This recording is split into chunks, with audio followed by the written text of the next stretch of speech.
స్వప్న. ఇక్కడికి వచ్చి I think 5 ఏళ్ళు అయిందండి నాకు. 5 ఏళ్ళు దాటిపోయింది అనుకుంటాను. కోవిడ్కి ముందు ఇదే స్పాట్లో కృష్ణరాజు గారు ఇటుపక్క కూర్చున్నారు, నేను అటు. కొంచెం కుర్చీలు అట్టున్నాయి. ఇంటర్వ్యూ చేశాను. ఎంత చక్కగా మాట్లాడి చాలా లైక్ చేశారు మిమ్మల్ని. తర్వాత మీ వాయిస్ ఎంతో బాగుంటుంది.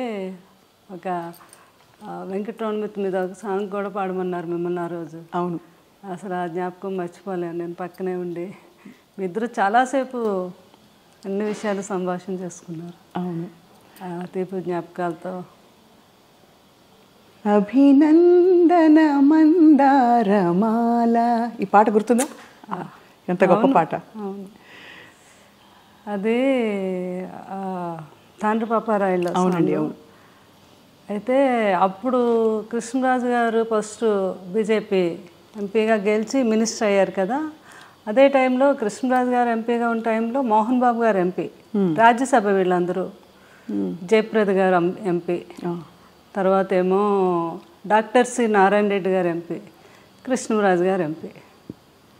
అయితే డాక్టర్ సి నారాయణ రెడ్డి గారు మేము అందరం కలిసి ఎక్కువ ట్రావెల్ చేస్తూ ఉండేవాళ్ళం. కృష్ణరాజు గారు మేము ఢిల్లీకి. ఒకరోజు ఏమో డాక్టర్ సి నారాయణ రెడ్డి గారు కృష్ణరాజు గారి దగ్గరికి వచ్చి, సార్ అసలు మన అభినందన మందారమాల సాంగ్లో 5 ఎంపీలు ఉన్నారు, ఇది చాలా గ్రేట్ కదా అన్నారు.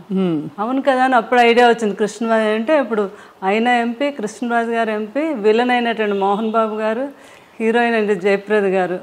అభినందన మందారమాల, అంతమంది ఎంపీలు కలిస్తే ఆ గొప్ప పాట తయారైందని ఆయన అనేవారు అనమాట.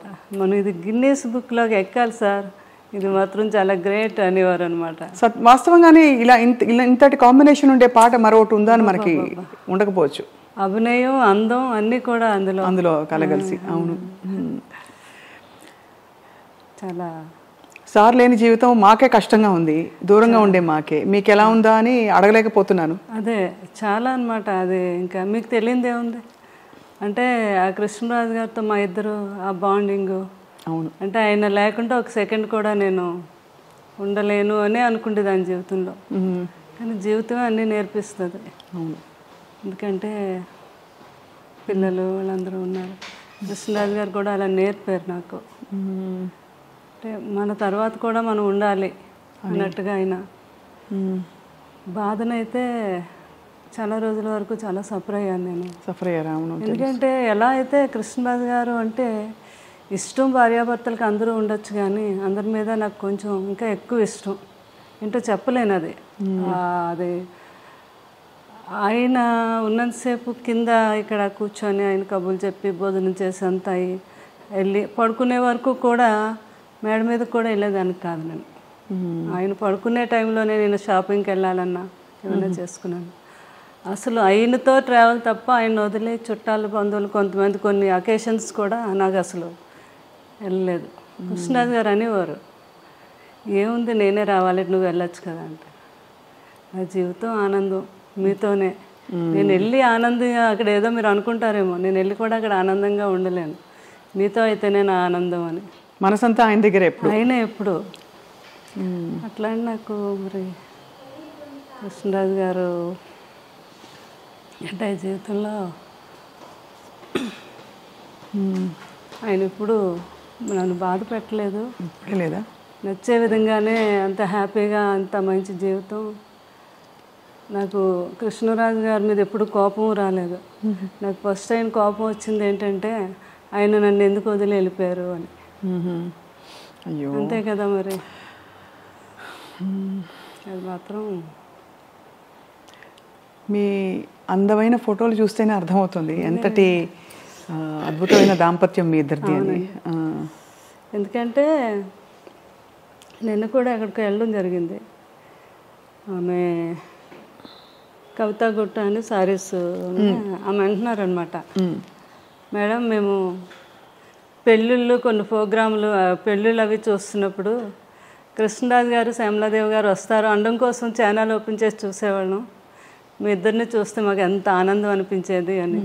అంటే ఎక్కడికి వెళ్ళినా ఇద్దరు ఒక్కరే ఒంటరిగా ఎప్పుడు అయినా వెళ్ళలేదు, నేను వెళ్ళలేదు. అదే అదే అలా అలా ఆ జీవితం అలా గడిచిపోయింది అంతే. అవునండి, అవును. అంటే ఎలా ఎలా మీరు యాక్చువల్లీ ఎలా వచ్చారు కృష్ణరాజు గారు మీ లైఫ్లోకి, మీరు వారి లైఫ్లో? అంటే కృష్ణరాజు గారు సిస్టరు, మాకు మా సిస్టర్, కజిన్ సిస్టరు ఇద్దరు తోటికోడళ్ళు అనమాట. ఓహో.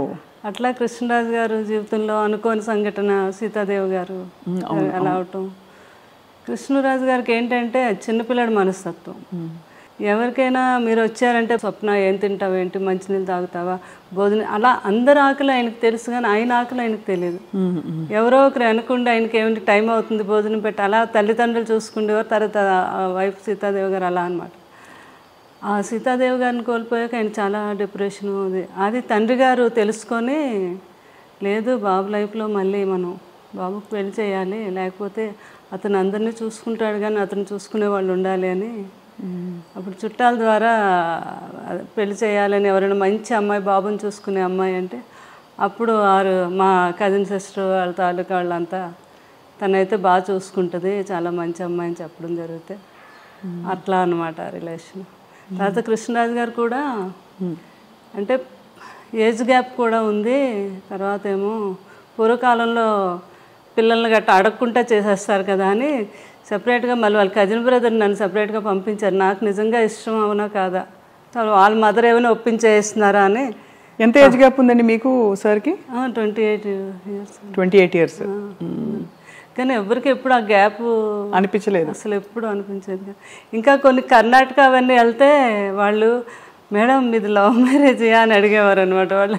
అలాగే అంటే ఫోటోలు చూస్తే అలాగే అనిపిస్తుంది ఎప్పుడు చూసినా. అదే అట్లా పాపం అన్నీ తెలుసుకొని మా మామగారు కూడా చాలా హ్యాపీగా నా కోడలు బాగా చూసుకునే కోడలు వచ్చింది కొడుకుని అని. అది అనమాట. ఏం వండి పెట్టేవారు సార్కి ఎక్కువ ఇష్టమైన కూరలు? కృష్ణరాజు గారు ఇంకా నాన్ వెజ్ అంటే ఆయనకి మహా ఇష్టం కదండి. ఎక్కువ నాన్ వెజ్ ఇష్టపడేవారు అయితే? అంటే కృష్ణరాజు గారికి అన్నీ ఇష్టం. వెజిటేరియన్ ఎంజాయ్ చేసేవారు. ఏదైనా ఫుడ్ ఎంజాయ్ చేసి ఆయన తినటం, అందరికీ పెట్టడం అంటే చాలా ఇష్టం ఆయనకి. ఫుడ్ అన్నీ నాన్ వెజ్లో ఎన్ని రకాలు ఉన్నాయి అన్నీ. ఇంకా తర్వాత కొన్ని స్లోగా తగ్గించడం. బాగా తినేవారు కదా, తర్వాత డైట్ అని కొంచెం కొన్ని నాన్ వెజ్ ఎక్కువ తినేవి, కొంచెం క్వాంటిటీ తగ్గించి తినేవారు. ఎవరైనా ఫ్రెండ్స్ అడిగారు, కృష్ణరాజు గారు మీరు ఎంత బాగా తినేవారు ఏంటి ఇప్పుడు తగ్గించమంటే, 7 జన్మలు సరిపడగా తినేసాం, ఇప్పుడు తగ్గిస్తే ఏం కాదులే అనేవారు అనమాట.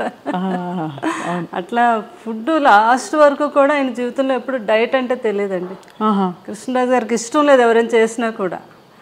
ఆఖరికి అబ్బాయి ప్రభాస్ని కూడా, బాబు నువ్వు అసలు డైట్ చేయొద్దు, బాగా తిను, కాకపోతే క్యాలరీస్ బర్న్ చేసుకో అని చెప్పేవారు అనమాట. ఆ టైంలో లాస్ట్ వరకు ఆయన ఆ స్ట్రెంత్ అలా.